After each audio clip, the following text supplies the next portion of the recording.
Candidata, o que a senhora fez por São Paulo e que ainda pode fazer? O que deixou de fazer até agora ou o que não fez, mas que ainda dá tempo de fazer por São Paulo? Nunca faz tudo o que precisa fazer, porque há limites, inclusive, do poder que a gente exerce. Eu fui prefeita há 4 anos, com minoria na Câmara, Tribunal de Contas como um instrumento político contra o governo, mas eu tive uma excelente equipe de secretários, com Paulo Freire, Marlena Chauí, Paul Singe, enfim.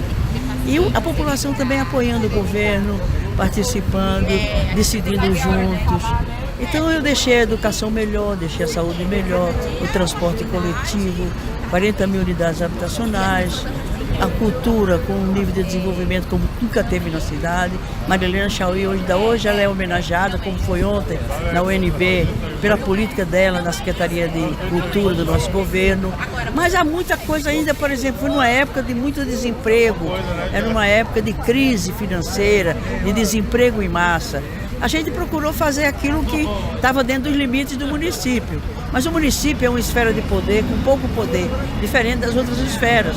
Porque a fatia do orçamento da União que vem para São Paulo e para qualquer município não chega a 10% daquilo que, dos 100% que ficam na União, a principal fatia, e no Estado. Mas eu saio tranquila, tanto é, eu vim aqui num evento de educadores com milhares de pessoas e você, não sei se você estava aqui, viu que eles reconhecem o nosso trabalho, né? E se sentem gratificados por aquilo que a gente mudou na legislação que orienta, né, o funcional, a parte funcional dos servidores públicos, deixamos as escolas melhor. Era Paulo Freire que fazia a educação na cidade. Eu lembro, assisti a uma entrevista que a senhora deu, logo que assumiu a prefeitura, um Globo Repórter que dava uma ênfase um pouco maior à senhora assumindo a prefeitura de São Paulo. Sim. E a senhora foi parada bem aqui na porta por algumas pessoas que falavam se a senhora ia continuar andando pelas ruas. Sim. A senhora respondeu, eu agora tenho que cumprir as minhas funções na prefeitura, mas o povo eu não vou abandonar. Agora eu queria perguntar, se a gente vai poder contar pelo menos de vez em quando com uma passeadinha da Irondina pela Paulista para conversar conosco. Claro que eu não vou te prometer, que isso é demagogia, dizer que eu vou toda semana, todo mês via Paulista, porque eu tenho que cuidar da cidade toda. Mas não tenho dificuldade nenhuma de vir a Paulista, me encontrar com vocês, conversar com vocês, não vai mudar nada da minha pessoa e do meu comportamento pelo fato de eu hoje ter essa responsabilidade. Isso eu te prometo e garanto. Mas é bom que não mude mesmo, porque os homens não têm palavra. Vamos ver que a senhora tem que ter palavra, né? Porque os homens abandonou todo mundo, né? Só querem ganhar. Então a senhora, como mulher, tem que ajudar nós também.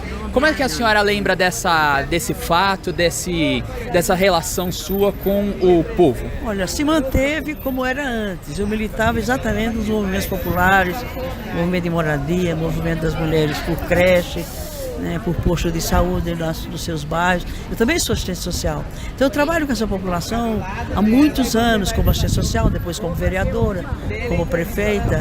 E, portanto, eu tenho um vínculo muito forte com os setores populares, até pela minha origem. Sou nordestina, de família pobre. Enfim, há uma identidade muito forte entre mim e essa população da periferia de São Paulo. E sempre convivi com eles sem nenhum problema. Faço um supermercado sozinha, faço a feira sozinha, vou para qualquer lugar sozinha. Eu mesmo dirijo para mim quando não é um momento assim de campanha. Portanto, é a mesma vida, não mudei nada. Só eu estou um pouco mais idosa, mas isso não tira em nada o sonho, que é que me alimenta, que me torna ativa, porque o sonho não envelhece. E eu convivo assim com muita facilidade, com muito afeto, com essa juventude bonita que está na educação, está na saúde, está no desenvolvimento urbano. E é isso que me dá muita vitalidade, apesar do número de anos. Quando a senhora saiu do PT, foi para o PSB, e do PSB acabou depois da eleição de 2014, com o apoio da Marina ao Aécio, acabou saindo e queria fundar o Raiz, que no fim não saiu do papel e a senhora foi para o PSOL. Por que o PSOL preencheu esse espaço político que a senhora precisava se encaixar? Olha, quando eu saí do PT para o PSB, que é também um partido socialista, tinha Miguel Arraes na presidência nacional do partido, o que eu disse era o seguinte: não estou saindo da rua, não estou mudando de rua, estou mudando de casa, que é a rua da esquerda, do socialismo. E também eu dizia, quando eu saí para o Eu fiquei 17 anos no PT, fiquei 19 anos no PSB e eu me sentia muito isolada porque as minhas propostas, os meus compromissos não eram os que o partido estava fazendo, a política de aliança muito larga demais. E quando eu vim para o PSOL, que era na Câmara, né, a bancada mais coerente, mais consequente, mais combativa, muito ativa, porque era uma bancada de 6 com a minha chegada e, no entanto, marcava mais a diferença e a dinâmica de funcionamento da casa. Foi quem tirou o Cunha da presidência e do mandato. Enfim, as lutas mais, por exemplo, o combate ao impeachment da Dilma, que foi um golpe parlamentar. Enfim, as questões mais importantes contra a reforma trabalhista, essa votamos contra a tentativa de aprovação da reforma previdenciária. Enfim, nós estivemos sempre de um lado, que é o lado do povo, o lado dos trabalhadores, o lado das conquistas sociais.